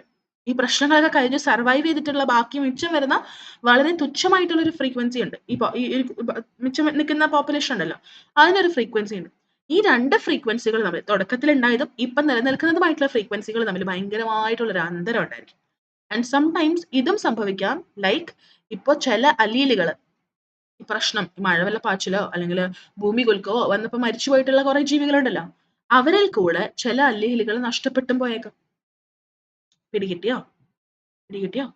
സപ്പോസ് ഒരു പോപ്പുലേഷനിൽ കുറച്ച് ആളുകൾ നീളൻ സ്ട്രെയിറ്റ് മുടിയുള്ളവരും കുറച്ച് പേര് ഈ പറഞ്ഞ പോലെ കേളി ആയിട്ടുള്ള മുടിയുള്ളവരായിരുന്നു എന്ന് വിചാരിക്കാം. വെള്ളപ്പൊക്കം വന്നു, സ്ട്രെയിറ്റ് മുടിയുള്ളവരെല്ലാവരും മരിച്ചുപോയി എന്ന് വിചാരിക്കാം. അപ്പൊ അതിനർത്ഥം എന്താ? ആ പോപ്പുലേഷനിൽ നിന്ന് സ്ട്രെയിറ്റ് മുടി എന്നുള്ളതിന്റെ അല്ലിയിൽ കംപ്ലീറ്റ് ആയിട്ട് എന്ത് പറ്റിപ്പോയി? മിസ്സായിപ്പോയി. കംപ്ലീറ്റ് ആയിട്ട് എന്ത് പറ്റിപ്പോയി? നഷ്ടപ്പെട്ടു പോയി. പിടികിട്ടിയോ? ആൻഡ് അങ്ങനെ ഒരു ഇഫക്റ്റ് ഉണ്ടായാൽ അത് ആക്ച്വലി പിന്നീട് വരുന്ന തലമുറയിലൊക്കെ പാസ് ചെയ്ത് പോകും. ആൻഡ് ചില പ്രശ്നങ്ങൾ ഇങ്ങനെയുണ്ട്. ഒരു അല്ലിൽ നഷ്ടപ്പെട്ടു പോയി കഴിഞ്ഞാൽ അതിന്റെ ഭാഗമായിട്ട് പിന്നീട് അങ്ങോട്ട് ഒരുപാട് അല്ലിലുകൾ എന്ത് ചെയ്തേക്കാം? നഷ്ടപ്പെട്ടു പോയേക്കാം. ഒരുപാട് അല്ലിലുകൾ അതിന്റെ തുടർച്ചയായിട്ട് നഷ്ടപ്പെട്ടു പോകാനുള്ള ഒരു സാധ്യതയും കൂടെ ഇതിന്റെ ഭാഗമായിട്ടുണ്ട്. ആൻഡ് ഇതൊരു വളരെ സിമ്പിൾ ആയിട്ടുള്ള ഒരു പിക്ചർ ആണ്. നമ്മളുടെ ബോട്ടിൽ നെക്ക് ഇഫക്റ്റിനെ കാണിക്കുന്ന ഒരു പിക്ചർ ആണിത്. ആദ്യത്തെ പിക്ചറിനകത്ത് നിങ്ങൾ കാണുന്നത് തുടക്കത്തിൽ ഉണ്ടായിരുന്ന ഒരു പോപ്പുലേഷൻ ആണ് ഇത്. പിന്നീട് എന്ത് സംഭവിച്ചു? ബോട്ടിൽ നെക്ക് ഇവന്റ്. ബോട്ടിൽ നെക്ക് ഇവന്റ് എന്ന് പറഞ്ഞാൽ എന്താണെന്നറിയോ? ഇപ്പൊ ഈ കുപ്പിക്കകത്ത് കുറേ ബോൾസ് കിടക്കുന്നുണ്ട്. ആൻഡ് ആ കുപ്പിയുടെ നെക്ക് എന്ന് പറഞ്ഞു കഴിഞ്ഞാൽ ദാ ഈ ഒരു പോർഷനാ. ഈ ഒരു പോർഷൻ ഇല്ലേ? ഇതിനെയാണ് നമ്മൾ നെക്ക് എന്ന് പറഞ്ഞിട്ട് വിളിക്കുക. ഈ നെക്കിൽ കൂടെ ഈ ബോളുകൾ കടന്നു വരാൻ പ്രയാസമല്ലേ? കാരണം അതിന്റെ സൈസ് ചെറുതാണ്. താഴെ ഭാഗത്ത് വെച്ച് നോക്കുമ്പോഴത്തേക്കും നെക്കിന്റെ സൈസ് ചെറുതാണ്. അപ്പൊ ഓരോരോ ബോളുകൾ മാത്രമേ ഒരേ സമയം കടന്നു വരുള്ളൂ. അല്ലാതെ ഒറ്റയടിക്ക് എല്ലാവർക്കും കൂടെ ഒരുമിച്ച് ചാടി പുറത്തു വരാനായിട്ട് സാധിക്കത്തില്ല. നിങ്ങളൊന്ന് ആലോചിച്ച് നോക്കുക. ഈ ബോട്ടിൽ നെക്ക് കൊണ്ട് ഉദ്ദേശിക്കുന്നത് അത് ആക്ച്വലി ആ ബോളുകൾക്ക് നേരിടുന്ന ഒരു പ്രതിസന്ധി അല്ലേ? പുറത്തോട്ട് കടക്കാനായിട്ട് അതിനൊരു പ്രതിസന്ധി രൂപപ്പെടുകയാണ്. നെക്ക് പോർഷനിൽ സൈസ് ഇല്ലാതെയാണ്, അല്ലെങ്കിൽ നെക്ക് പോർഷനിൽ അധികം ഏരിയ ഇല്ലാത്തതാണ് അതിനൊരു പ്രതിസന്ധി.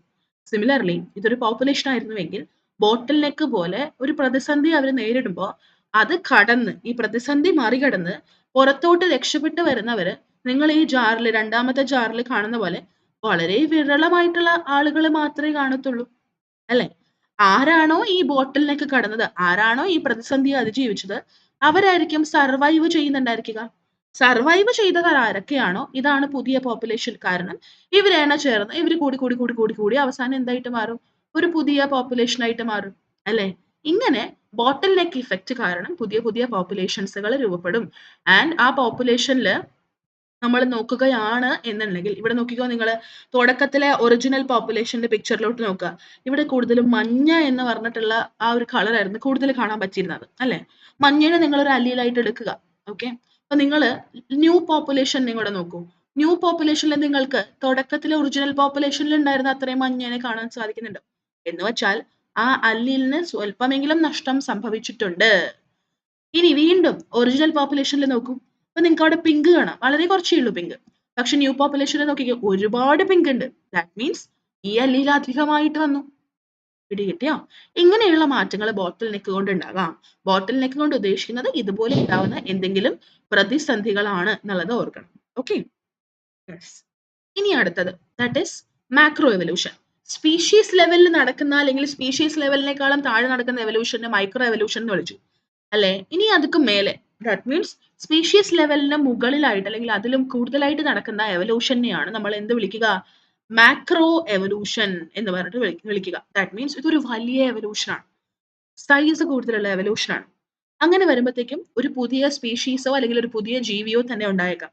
അതുകൊണ്ടാണ് ഇവിടെ എക്സാമ്പിൾ ആയിട്ട് മാമൽസിന്റെ ഒറിജിൻ, അതുപോലെ തന്നെ ഫ്ലവറിംഗ് പ്ലാന്റ്സിന്റെ റേഡിയേഷൻ എന്നൊക്കെ എഴുതിയത്. റേഡിയേഷൻ എന്നൊക്കെ പറഞ്ഞാൽ ഒറിജിൻ എന്നൊക്കെ തന്നെ അർത്ഥം കേട്ടോ. എന്ന് വെച്ച് കഴിഞ്ഞാൽ നിങ്ങള് കേട്ടിട്ടുണ്ടായിരിക്കും എന്ന് ഞാൻ വിചാരിക്കുന്നു. നമ്മളെ സംബന്ധിച്ചിടത്തോളം നമ്മളുടെ ചുറ്റുപാടും ഈ കോർഡേറ്റ്സ് എന്ന് പറഞ്ഞിട്ടുള്ള ജീവികളുണ്ട്. നിങ്ങൾ അനിമൽ കിങ്ഡം ഒക്കെ പഠിച്ചിട്ടുള്ള ആളുകളല്ലേ? അനിമൽ കിങ്ഡത്തിലെ വീഡിയോസ് ഒക്കെ നമ്മൾ വരും കേട്ടോ. അപ്പോൾ കോർഡേറ്റ്സ് എന്ന് പറഞ്ഞ ജീവികളുണ്ട്. അവർക്ക് എല്ലാവർക്കും നട്ടലുണ്ട്. ഈ നട്ടലുള്ള കൂട്ടത്തിൽ തന്നെ ചിലവര് ആംഫീബിയൻസ് ആണ്, മത്സ്യങ്ങളാണ്, റെപ്റ്റൈൽസ് ആണ്. ഇവർക്കൊക്കെ മാറ്റങ്ങൾ വന്നിട്ടാണ് പിന്നീട് എന്തുണ്ടായത്? മാമൽ എന്ന് പറഞ്ഞ സസ്തനികൾ എന്ന് പറഞ്ഞ കൂട്ടം ഉണ്ടായത്. സിമിലർലി ഒന്ന് ആലോചിച്ച് നോക്കിക്കേ. പ്ലാന്റ്സിന്റെ കേസിൽ വരുമ്പോൾ ആൽഗെ ഉണ്ടായിരുന്നു, ബ്രയോഫൈറ്റ്സ് ഉണ്ടായിരുന്നു, ടെറിഡോഫൈറ്റ്സ് ഉണ്ടായിരുന്നു. ബ്രയോഫൈറ്റ്സിന് കുറച്ചും കൂടെ മാറ്റങ്ങളും വ്യതിയാനങ്ങളൊക്കെ സംഭവിച്ചിട്ടാണ് അത് ടെറിഡോഫൈറ്റ് ആയത്. ടെറിഡോഫൈറ്റിനും വ്യതിയാനങ്ങൾ സംഭവിച്ചിട്ടാണ് അത് ജിംനോസ്പേം ആയത്. ജിംനോസ്പേമിന് വീണ്ടും വ്യതിയാനങ്ങൾ സംഭവിച്ചിട്ടാണ് അത് എന്തായിട്ട് മാറിയത്? ആൻജിയോസ്പേം ആയിട്ട് മാറിയത്. അല്ലേ? അപ്പൊ ഇങ്ങനെ പുതിയ പുതിയ പുതിയ ലെവലുകൾ ഡെവലപ്പ് ചെയ്യുന്നത് എന്തിന്റെ അടിസ്ഥാനത്തിലാണ്? മാക്രോ എവല്യൂഷന്റെ അടിസ്ഥാനത്തിലാണ്. കേട്ടോ. അപ്പൊ വലിയ എവല്യൂഷനുകൾ, ഒരു പുതിയ സ്പീഷീസ് ഉണ്ടാവുക, അല്ലെങ്കിൽ ഒരു പുതിയ ഗ്രൂപ്പ് തന്നെ ഉണ്ടാവുക, അത്തരത്തിലുള്ള വലിയ എവല്യൂഷനുകളെല്ലാം ആരുടെ ഭാഗമായിട്ട് വരും? മാക്രോ എവല്യൂഷന്റെ ഭാഗമായിട്ട് വരും. ഓക്കെ. ഇനി ഈ മാക്രോ എവല്യൂഷന്റെ ചില പാറ്റേണുകളുണ്ട്. ഒന്നാമത്തെ പാറ്റേൺ ആണ് സ്റ്റാസിസ് എന്ന് പറയുന്നത്. ട്രീ ഓഫ് ലൈഫ് കണ്ടിട്ടില്ലേ നിങ്ങൾ? ട്രീ ഓഫ് ലൈഫിൽ നമ്മൾക്ക് ഒരുപാട് ലീനിയേജുകളെ കാണാം. അവരെല്ലാവരും ഈ സ്റ്റാറ്റസ് അനുഭവിക്കുന്നവരാണ്. സ്റ്റാറ്റസ് അല്ല, സ്റ്റാസിസ് അനുഭവിക്കുന്നവരാണ്. എന്ന് വെച്ചാൽ ഒരുപാട് കാലത്തേക്ക് ഇവരില് ഭയങ്കരമായിട്ടുള്ള വ്യതിയാനങ്ങൾ അല്ലെങ്കിൽ ഭയങ്കരമായിട്ടുള്ള ചേഞ്ചുകൾ ഒന്നും ഉണ്ടാവില്ല. പിടികിട്ടിയോ? വളരെ കുറച്ച് കുറച്ച് കുറച്ച് ചേഞ്ചസ് മാത്രമേ ഇവര് സംഭവിക്കുള്ളൂ. പക്ഷെ ആ ചേഞ്ച് ഉണ്ടാവാൻ തന്നെ ഒരുപാട് വർഷങ്ങൾ, 1 വർഷം 2 വർഷം ഒന്നുമല്ല, മില്യൺസ് ആൻഡ് മില്യൺസ് ഓഫ് വർഷങ്ങളായിരിക്കും എടുക്കുക. ആൻഡ് അങ്ങനെ ഒരുപാട് വർഷങ്ങളെടുത്ത് വളരെ തുച്ഛമായിട്ടുള്ള വ്യതിയാനങ്ങൾ അല്ലെങ്കിൽ ചേഞ്ചസ് മാത്രം സൃഷ്ടിക്കുന്നവരാണ് നമ്മൾ എന്തെന്ന് വിളിക്കുന്നത്? ലിവിങ് ഫോസിൽ എന്ന് പറഞ്ഞിട്ട് വിളിക്കുന്നത്. കേട്ടിട്ടില്ലേ? ലിവിങ് ഫോസിൽ എന്ന് പറഞ്ഞു. കിങ് ക്രാബ് എന്നൊക്കെ ഉള്ളതൊക്കെ ലിവിങ് ഫോസിലാണ്. അല്ലേ? അപ്പൊ ഇങ്ങനെയുള്ളതാണ് ലിവിങ് ഫോസിൽ. എന്ന് വെച്ചാൽ ഒരു ഒരു ലീനിയേജിൽ പെടുന്ന കുറെ ആളുകൾ, പക്ഷെ അവരധികം ചേഞ്ചസ് ഒന്നും നടത്തുന്നില്ല. ചേഞ്ച് ഉണ്ടാവുന്നുണ്ടെങ്കിൽ തന്നെ വളരെ തുച്ഛമായിട്ടേ ഉള്ളൂ. ആ ചേഞ്ച് ഉണ്ടാവാൻ ഒരുപാട് വർഷങ്ങൾ എടുക്കുന്നു. ഈ അവസ്ഥയാണ് ചേഞ്ചസ് ഒക്കെ കുറവ് അല്ലെങ്കിൽ ചേഞ്ച് ഇല്ലാതെ നിൽക്കുന്ന ഒരു അവസ്ഥ. അതിനെയാണ് നമ്മൾ സ്റ്റാസിസ് എന്നതുകൊണ്ട് ഉദ്ദേശിക്കുന്നത്. കേട്ടോ. അപ്പോൾ മാക്രോ എവല്യൂഷന്റെ ഒരു രീതിയാണ് സ്റ്റാസിസ്. ഒരുപാട് വർഷങ്ങൾ എടുത്ത് മെല്ലെ മെല്ലെ മെല്ലെ മെല്ലെ മെല്ലെ ആയിരിക്കും മാറ്റങ്ങൾ ഉണ്ടാവുന്നത്. കേട്ടോ. ഇനി രണ്ടാമത്തത് ദാറ്റ് ഈസ് ക്യാരക്ടർ ചേഞ്ച് എന്ന് പറഞ്ഞു കഴിഞ്ഞാൽ ക്വിക്ക് ആയിട്ടോ അല്ലെങ്കിൽ വളരെ സ്ലോ ആയിട്ടൊക്കെ ചിലവർക്ക് എന്ത് ചെയ്യാൻ പറ്റും? ചേഞ്ച് സംഭവിക്കാം. അല്ലേ? അപ്പൊ അതിനകത്ത് സംഭവിക്കുന്നത് എന്താന്ന് വെച്ച് കഴിഞ്ഞാല്, ഇപ്പോ നമ്മളുടെ ഈ ക്യാരക്ടർ ചേഞ്ച് എന്ന് പറഞ്ഞു കഴിഞ്ഞാൽ, ഇപ്പൊ എന്തെങ്കിലും ഒരു വ്യത്യാസം മാത്രം കൊണ്ട് വരുത്താം. അല്ലെങ്കിൽ ഒരുപാട് വ്യത്യാസങ്ങൾ ഒരുമിച്ച് കൊണ്ടുവന്നിട്ട് നമ്മൾക്ക് എന്ത് ചെയ്യാൻ പറ്റും? ഇത് നടത്താനായിട്ട് പറ്റും. അപ്പൊ അതുകൊണ്ട് തന്നെ നമ്മള് ഈ ക്യാരക്ടർ ചേഞ്ച് എന്ന് പറഞ്ഞാൽ ഒരു ലീനിയേജിലോ ഒരുപാട് ലീനിയേജുകളിലോ സംഭവിക്കുന്ന ഒന്നാണ്. ഞാനിത് ജസ്റ്റ് ഒരു എക്സാമ്പിളിന് കാണിച്ചു തരാം. ഇപ്പൊ നിങ്ങൾ ഇവിടെ നോക്കുക. ഇവിടെ നിങ്ങൾക്ക് കുറേ വരകൾ കാണാൻ പറ്റും. ഈ വരയെല്ലാം ഓരോരോ ലീനിയേജുകളാണ്. ഓക്കെ. ഓരോരോ ലീനിയേജുകളാണ്. ആൻഡ് ഇതിനിങ്ങനെ സ്ട്രെയിറ്റ് ആയിട്ട് പോകേണ്ടതായിരുന്നു. അല്ലെ? ഇതിങ്ങനെ സ്ട്രെയിറ്റ് ആയിട്ട് ഇങ്ങനെ തുടർന്ന് പോയിരുന്നെങ്കിൽ ദാറ്റ് മീൻസ് അത് ഏകദേശം സ്റ്റാസിസിലാണെന്ന് പറയാം. പക്ഷെ ഇടയ്ക്ക് വെച്ചിട്ട് അതിനൊരു ചേഞ്ച് വന്നു. വളരെ ചെറിയൊരു ചേഞ്ച്. ഓക്കെ. ഇവിടെ നിങ്ങൾ നോക്കിക്കേ. സൈഡിലോട്ടൊക്കെ നോക്കിക്കഴിഞ്ഞാൽ ഒരുപാട് ചേഞ്ചസ് ഇതിനുണ്ടായിട്ടുണ്ട്. അല്ലേ? ഇതെല്ലാം ഇതിന്റെ ചേഞ്ചാ. ഈവൻ ഈ പുതിയതായിട്ട് ഉണ്ടായിരിക്കുന്ന ചേഞ്ചിന് വീണ്ടും മറ്റു ചേഞ്ചുകൾ വരുന്നു. ഒരുപാട് ചേഞ്ചസ് ഉണ്ടാവുന്നു. ഇത് റാപ്പിഡ് ആയിട്ട് നടക്കാം. അല്ലേ? ഒരു ലീനിയേജിലോ അല്ലെങ്കിൽ ഒന്നിലധികം ലീനിയേജുകളിലോ ഇത് സംഭവിക്കാം. ഈ അവസ്ഥേനെയാണ് നമ്മൾ എന്ത് വിളിക്കുക? ക്യാരക്ടർ ചേഞ്ച് എന്നൊക്കെ പറഞ്ഞിട്ട് വിളിക്കുക. ഇനി ഇതിന്റെ തന്നെ മറ്റൊരു വശമാണ് ലീനിയേജ് സ്പ്ലിറ്റിംഗ് അല്ലെങ്കിൽ സ്പീസിയേഷൻ. ലീനിയേജ് സ്പ്ലിറ്റിംഗ് എന്ന് പറഞ്ഞു കഴിഞ്ഞാൽ ഇവിടെ ഒരു ലീനിയേജ് ഉണ്ടായിരുന്നു. അല്ലെ? ഇത് സ്പ്ലിറ്റ് ചെയ്തിട്ട് ഇവിടെ ഒരു ലീനിയേജ് ഉണ്ടായിരുന്നു. ഇത് സ്പ്ലിറ്റ് ചെയ്ത് ഇതുപോലൊരു ലീനിയേജ് ആയിട്ട് മാറി. അല്ലെ? വീണ്ടും ഇതുപോലൊരു ലീനിയേജ് ആയിട്ട് മാറി. ഇങ്ങനെ. അതല്ലെങ്കിൽ നിങ്ങളൊന്ന് ആലോചിച്ച് നോക്കിയേ. ഈ കാണുന്നത് ഒരു ലീനിയേജ് ആയിരുന്നു. ഇത് സ്പ്ലിറ്റ് ചെയ്തിട്ടാണ് എ, അതുപോലെ തന്നെ ബി, അതുപോലെ തന്നെ സി. ഇങ്ങനെ 3 ലീനിയേജുകൾ ഡെവലപ്പ് ചെയ്തത്. ഇങ്ങനെ സ്പ്ലിറ്റ് ചെയ്യുന്നതിനെയാണ് നമ്മൾ ലീനിയേജ് സ്പ്ലിറ്റിംഗ് എന്ന് പറഞ്ഞിട്ട് വിളിക്കുക. ഈ ലീനിയേജുകൾ വീണ്ടും വീണ്ടും വീണ്ടും ഇങ്ങനെ സ്പ്ലിറ്റ് ചെയ്ത് പോകും. ആൻഡ് ആ സ്പ്ലിറ്റിങ്ങിന്റെ ഇടയിൽ ക്യാരക്ടർ സ്പ്ലിറ്റിംഗ് അല്ലെങ്കിൽ ക്യാരക്ടർ ചേഞ്ച് ഒക്കെ ഇടയ്ക്കിടയ്ക്ക് നടക്കും. പിടികിട്ടിയോ? ആൻഡ് ഇങ്ങനെ സ്പ്ലിറ്റ് ചെയ്ത് പോകുമ്പോഴാണ് നിങ്ങൾക്ക് ഇവിടെ നിന്ന് ഇങ്ങനെ കുറേ ബ്രാഞ്ചുകൾ, നമ്മൾ മരത്തിനൊക്കെ ശിഖരങ്ങൾ വരച്ചു കൊടുക്കുന്ന പോലെ ഒരുപാട് ബ്രാഞ്ചുകൾ ഉണ്ടായിരിക്കുന്നത് നിങ്ങൾക്ക് കാണാൻ പറ്റും. എയിലും സിയിലും. ബിയിൽ അധികം ഇല്ല. അല്ലേ? അപ്പൊ അങ്ങനെ ഒരു ബുഷി ആയിട്ട് നമ്മളുടെ ഒരു മരത്തിന്റെ ശാഖകളുടെ പോലെയൊക്കെ ഇതുപോലെ ലീനിയേജ് ഇങ്ങനെ സ്പ്ലിറ്റ് ചെയ്തിട്ടുള്ള ഒരു അവസ്ഥയിലോട്ട് എത്താം. പിടികിട്ടിയോ?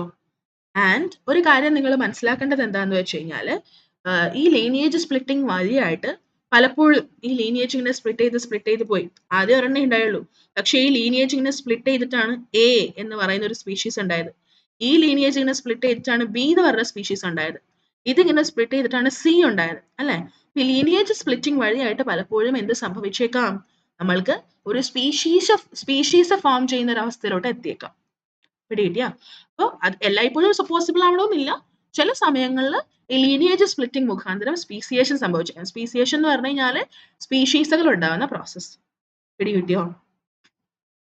ഇനി ഒരു കാര്യം ഈ ഒരു പിക്ചർ നോക്കി നിങ്ങൾ മനസ്സിലാക്കേണ്ടത് എന്താന്ന് വെച്ച് കഴിഞ്ഞാല് ഇവിടെ വലിയ ലൈൻസ് കാണാൻ പറ്റും അല്ലെ? കുറച്ചധികം നീളം കൂടിയ ലൈൻസ് കാണാം. ആ ലൈൻസ് എന്ന് പറഞ്ഞു കഴിഞ്ഞാൽ അവിടെ ലീനിയേജ് സ്പ്ലിറ്റിംഗ് എന്ന് പറയുന്നത് ഭയങ്കര സ്ലോ ആയിട്ടായിരിക്കും നടക്കുക. പിടികിട്ടിയോ? പുതിയ ചേഞ്ചസ് ഉണ്ടാവുന്നത് വളരെ സ്ലോ ആയിട്ടാണ്. പക്ഷെ നിങ്ങൾ ഇവിടെ നോക്കിയാൽ കാണാൻ പറ്റും ചിലതുണ്ട് വളരെ സ്പീഡില് കണ്ടോ? ഇവിടെ നിന്ന് ഇങ്ങനെ വന്നു ഒരു സ്പീഷീസ് ആവുന്നു. പക്ഷെ പെട്ടെന്ന് തന്നെ അതിന് പുതിയ 2 ലീനിയേജുകൾ ഡെവലപ്പ് ചെയ്യണം. അപ്പൊ ഇങ്ങനെ വളരെ സ്പീഡിൽ നടക്കുന്ന ലീനിയേജസ് ഉണ്ട്. അപ്പൊ ചെറിയ സൈസ് ആണ് ഓരോ വരകൾക്കെങ്കിൽ അതിനർത്ഥം ഒരുപാട് സ്പീഡിൽ ലീനിയേജ് സ്പ്ലിറ്റ് ചെയ്യുന്നു. അതും ഒരേ സമയമൊക്കെ സ്പ്ലിറ്റ് ചെയ്യുന്നു. കണ്ടോ? ഇവിടെ നോക്കിക്കേ ഒരു സമയത്താണ് ഇത് രണ്ടും സ്പ്ലിറ്റ് ചെയ്തുണ്ടായിട്ടുള്ളത്. അല്ലേ? ഒരേ സമയത്ത് വളരെ റാപ്പിഡ് ആയിട്ട് സ്പ്ലിറ്റ് ചെയ്യുന്നു എന്നുള്ളതാണ് ചെറിയ സൈസ് ഉള്ള വരകൾ കൊണ്ട് ഉദ്ദേശിക്കുക. വലിയ സൈസ് ആണെങ്കിൽ അതിനർത്ഥം അത്യാവശ്യം സമയമെടുത്ത് മെല്ലെ മെല്ലെ മെല്ലെ ആയിരിക്കും ഇതിങ്ങനെ സ്പ്ലിറ്റ് ചെയ്യുന്നുണ്ടാവുക എന്നുള്ളൊരു മീനിങ് ആണ്.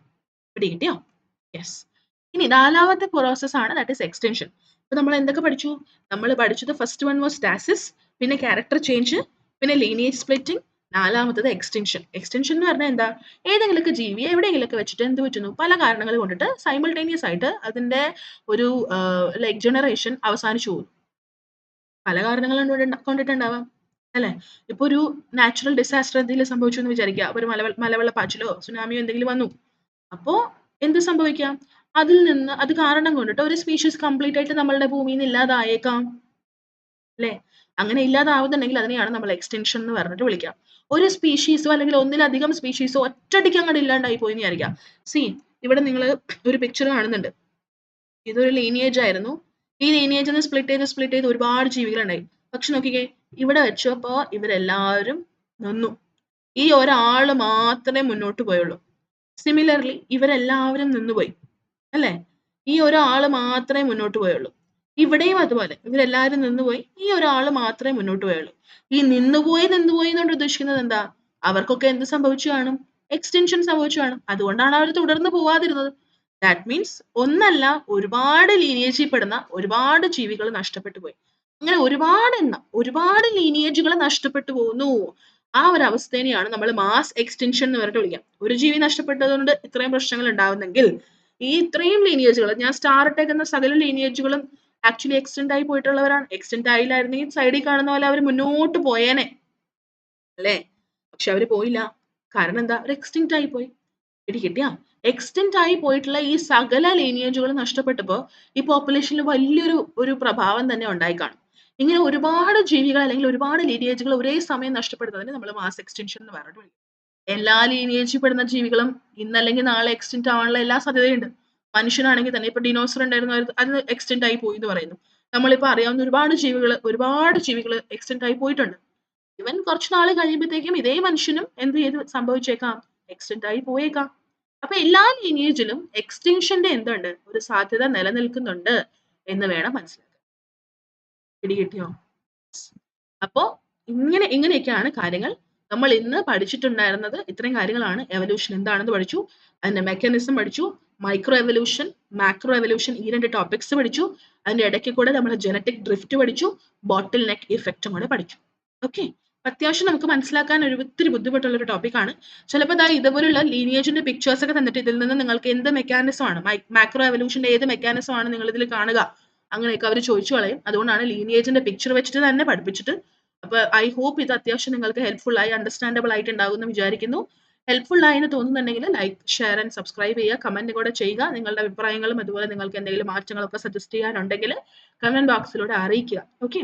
യെസ്. അപ്പോൾ ഫ്രണ്ട്സ് ആൻഡ് ഫാമിലിക്ക് ഷെയർ ചെയ്യാൻ മറക്കല്ലേ എന്ന് പറഞ്ഞിട്ട് നമ്മൾ ഈ വീഡിയോ ഇവിടെ വെച്ച് അവസാനിപ്പിക്കുകയാണ്. മറ്റൊരു വീഡിയോയിൽ കാണാം. അതുവരെ ടാറ്റാ. Bye bye.